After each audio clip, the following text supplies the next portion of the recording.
తెలుగువారి పెళ్ళి ఇలవైకుంఠమే మళ్ళీ సంప్రదాయమే సౌందర్యంగా సాగుతున్న పెళ్ళి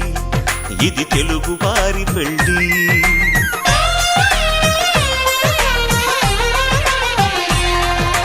తెలుగువారి పెళ్ళి ఇలవైకుంఠమే మళ్ళీ సంప్రదాయమే సౌందర్యంగా సాగుతున్న పెళ్ళి ఇది తెలుగువారి పెళ్ళి ఒకరికి ఒకరని అనుకుంటే అదే నిశ్చితార్థం ఆ నిర్ణయానికి తలవంచడమే పెళ్ళి అంతరార్థం శతమానం భవతి అంటుంది శ్రావణ మాసం శ్రావణ మాసం శ్రావణ మాసం తెలుగువారి పెళ్ళి ఇలవైకుంఠమే మళ్ళీ